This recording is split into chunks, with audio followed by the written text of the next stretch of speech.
Pendant des années, la Russie a pu imposer son avantage en matière de missiles balistiques sur l'Ukraine. Ces missiles se sont abattus sur les villes et les infrastructures ukrainiennes. Mais la tendance s'inverse, et l'avantage balistique de Poutine sera bientôt réduit en poussière. L'Ukraine et l'Europe ont un plan. Un vaste projet pour bâtir un bouclier impénétrable stoppant les missiles russes et réduisant durablement les ambitions de Poutine. La protection arrive. Mais la véritable histoire, c'est qu'il s'agit d'une protection assurée par une coalition que Poutine n'aurait jamais imaginée possible. Lors de son discours du 12 mai à son peuple, le président ukrainien Volodymyr Zelensky a révélé que l'Ukraine a officiellement formé une coalition avec plusieurs partenaires européens, destinée à s'attaquer directement à la menace des missiles balistiques que représente la Russie. Cette annonce suit une réunion des conseillers à la sécurité nationale de tous les pays impliqués. Cette coalition pourrait devenir l'initiative la plus importante de l'Ukraine avec ses partenaires européens depuis l'invasion lancée par Poutine. Nous avançons régulièrement sur la production de capacités antibalistiques en Europe. Nous formons une coalition antibalistique, a déclaré Zelensky, ajoutant que nous sommes plus proches d'un résultat que jamais. Alors, qu'est-ce que cela signifie ?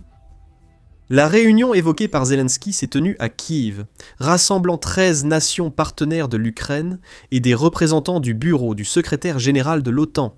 La dernière partie est importante, même si une douzaine de partenaires travaillent déjà dans la coalition. La présence de représentants de l'OTAN signifie qu'une organisation de 32 membres s'intéresse de près aux préparatifs de l'Ukraine. Beaucoup de membres de la nouvelle coalition ukrainienne pourraient aussi appartenir à l'OTAN. Ce qu'ils créent ensemble pourrait être utilisé par une organisation ayant tout intérêt à affaiblir la Russie au maximum. Volodymyr Zelensky n'a pas précisé quelles nations participeront. Il est révélateur que Volodymyr Zelensky ait enchaîné son discours en partant aussitôt pour la Roumanie, afin d'assister à une réunion du groupe des 9 de Bucarest.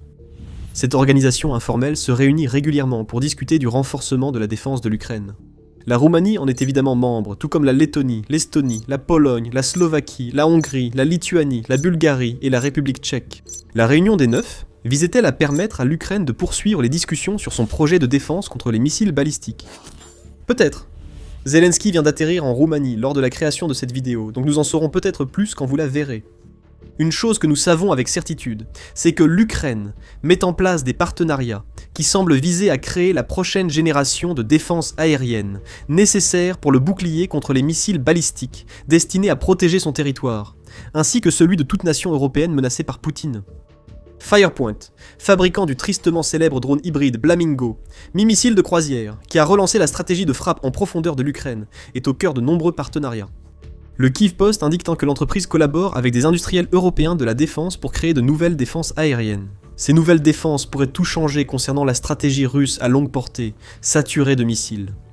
Elles pourraient ainsi permettre de créer un remplaçant pour un missile intercepteur essentiel mais coûteux.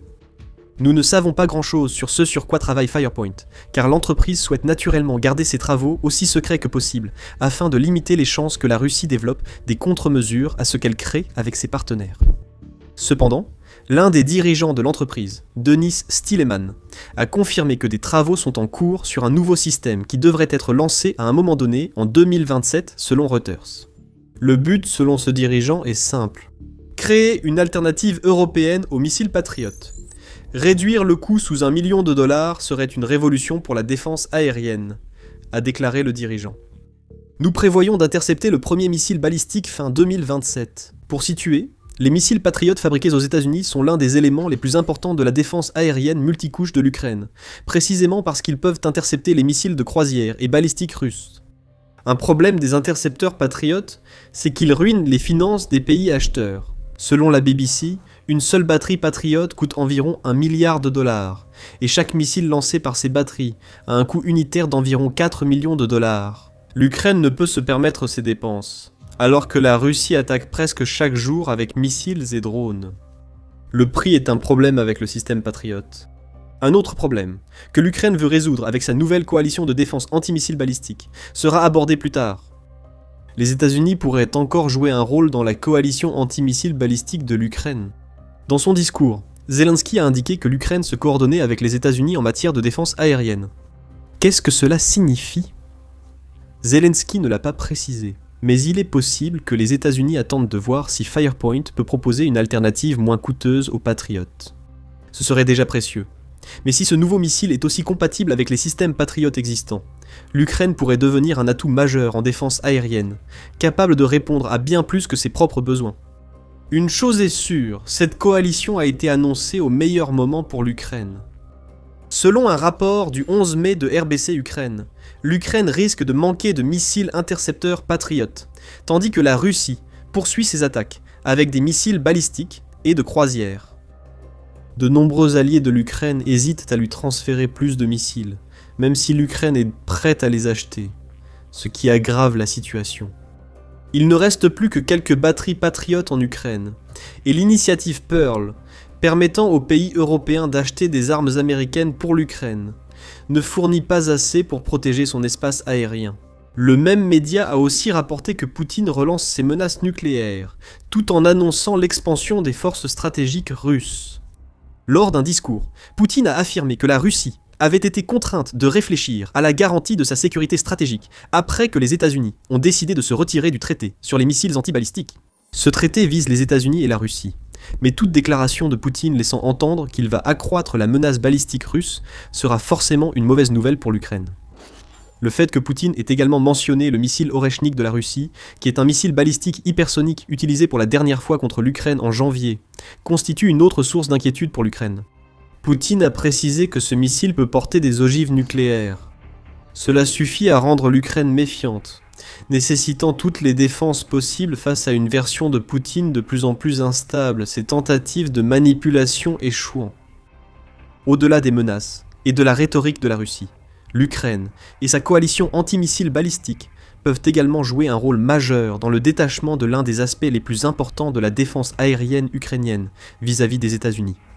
Cela nous ramène au deuxième problème lié aux Patriots évoqués plus tôt. Avant de continuer, une parenthèse, vous regardez The Military Show.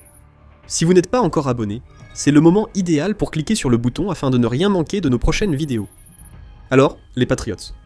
Quel est le vrai problème, au-delà du coût des missiles intercepteurs Patriot américains?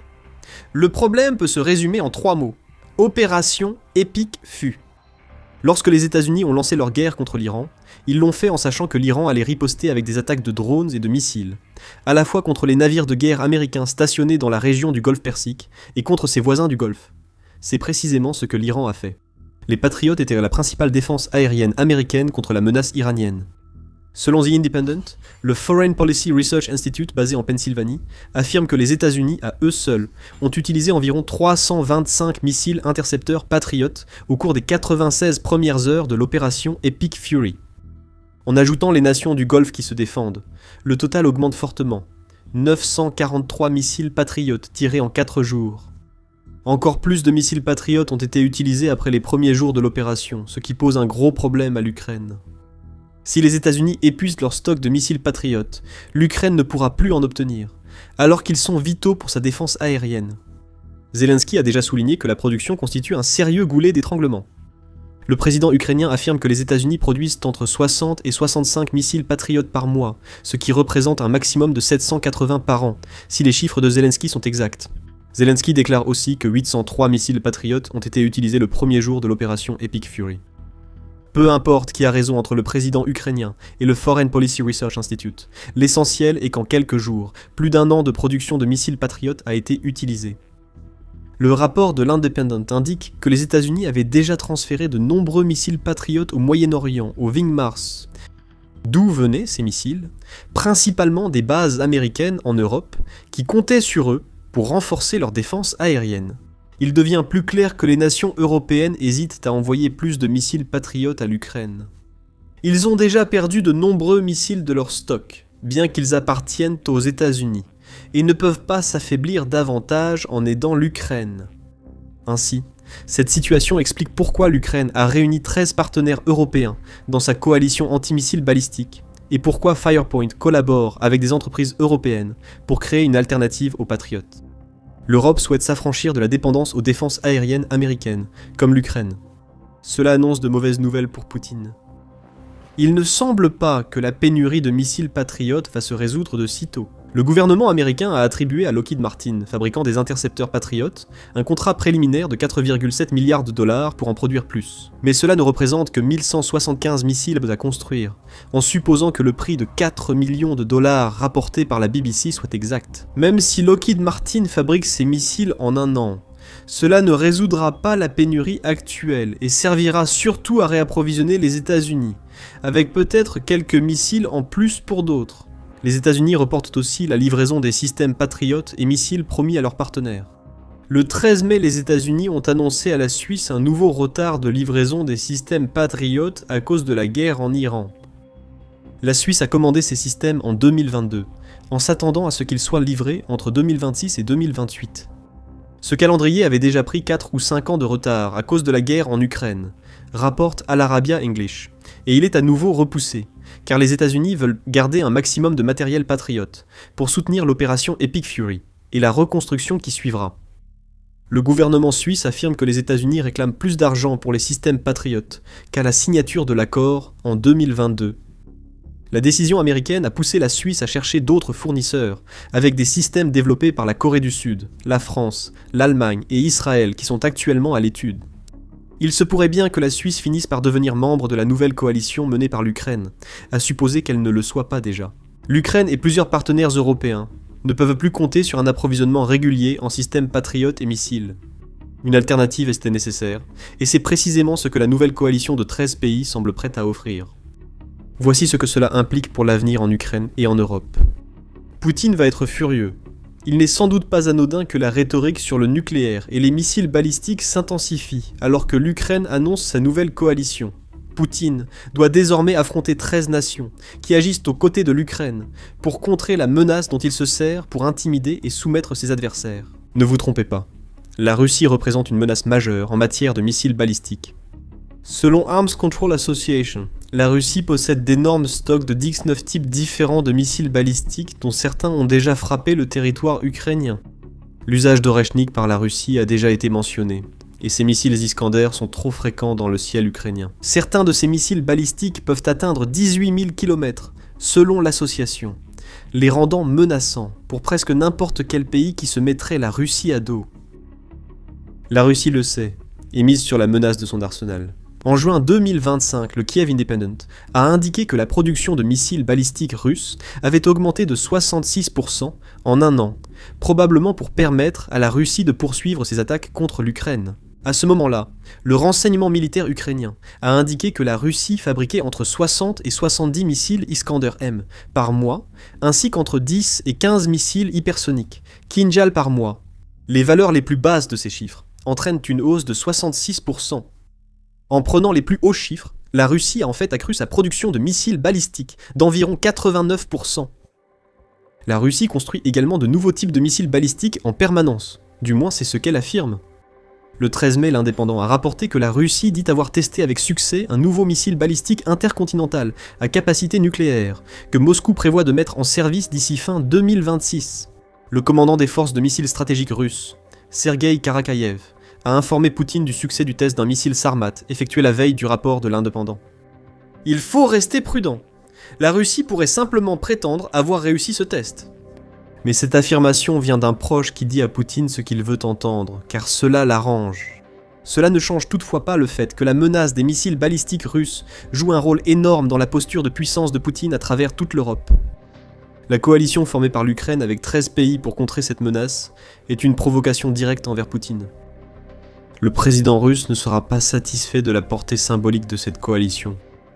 Une grande part de la rhétorique de Poutine vise à diviser l'Europe. Le dirigeant russe souhaite surtout que les pays soutenant l'Ukraine soient paralysés par des querelles et l'indécision, compromettant ainsi leur coopération. Quand il apprend que des pays refusent de livrer des missiles patriotes à l'Ukraine, il pense que ses plans marchent. Lorsqu'on apprend qu'une grande coalition de partenaires travaille aux côtés de l'Ukraine sur une initiative quelconque, sans parler d'une initiative conçue pour contrer l'une des plus grandes menaces de la Russie, il commence à paniquer. Symboliquement, cette coalition démontre un niveau d'unité que Poutine essaie de détruire. Pire encore, 13 autres nations croient tant à l'avenir et à la souveraineté de l'Ukraine qu'elles veulent collaborer pour créer un bouclier antimissile balistique impénétrable, même si cela prendra des années. Ce geste envoie un message fort à Poutine. L'Ukraine restera une nation souveraine pour longtemps, et la Russie ne peut rien y changer. S'ajoute ce que cela implique pour l'Ukraine d'être non seulement un partenaire égal dans cette coalition, mais aussi d'en paraître le principal moteur. Cela envoie à Poutine le message que l'Ukraine termine sa transformation. D'un pays dépendant de ses partenaires pour repousser la Russie, elle devient capable de fournir et de recevoir ce type de technologie qui détruit les ambitions russes. Ces derniers mois, des pays du monde entier ont sollicité l'Ukraine pour leur défense, ou collaboré avec elle pour développer des armes plus impressionnantes. Le Qatar, l'Arabie Saoudite et les Émirats Arabes Unis ont signé des accords de défense de 10 ans avec l'Ukraine. Ils peuvent acquérir la technologie des drones intercepteurs. En retour, l'Ukraine obtiendra carburant, argent et armes. Le Royaume-Uni et l'Ukraine ont conclu un nouveau partenariat sur les drones, conçu pour aider les deux pays à se procurer davantage de cette solution peu coûteuse face aux armes russes. Le 12 mai, l'Ukraine et l'Allemagne ont signé une lettre d'intention pour lancer Brave Germany, apparemment une version du programme ukrainien Brave One. Dans le cadre de cet accord, l'Ukraine et l'Allemagne collaboreront au développement de toutes sortes de technologies, allant des systèmes sans équipage au laser, à l'intelligence artificielle et à la technologie des missiles. Poutine cherche à diviser pour régner, non ? Pourtant, il semble obtenir l'effet contraire. L'Ukraine est en train de devenir le ciment qui unit des nations du monde entier, et il n'y a pas de meilleure situation pour le pays en ce moment. Tous ces accords et la coalition antimissile balistique montrent que l'Ukraine est devenue un partenaire de défense indispensable pour des nations puissantes d'Europe et du Golfe. La dernière coalition n'est que la partie émergée de l'iceberg. Le bouclier antimissile balistique impénétrable qui en résultera est déjà colossal, mais ce n'est que le début des problèmes pour la Russie, car l'Ukraine remplace la Russie comme partenaire de défense de confiance pour des nations du monde entier. Tout ce que Poutine peut faire, c'est espérer que la nouvelle coalition ne donne pas de résultats rapidement. Nous avons vu la rapidité d'action de l'Ukraine. Nous pensons que les espoirs de Poutine seront brisés bien plus tôt qu'il ne le pense. Le président russe ne peut même pas compter sur ses marionnettes en Europe pour créer la division nécessaire. Vers la fin du mois d'avril, un événement majeur s'est produit en Hongrie, ce qui a encore déplacé l'équilibre des pouvoirs sur le continent au détriment de Poutine. Viktor Orban est parti, Péter Magyar est arrivé. Vous pouvez découvrir pourquoi cela compte autant pour Poutine en regardant notre vidéo. Et si vous avez apprécié cette vidéo, n'oubliez pas de vous abonner à The Military Show pour voir plus de nos analyses sur la montée en puissance de l'Ukraine en tant que nation militaire. Et merci comme toujours de nous avoir regardés.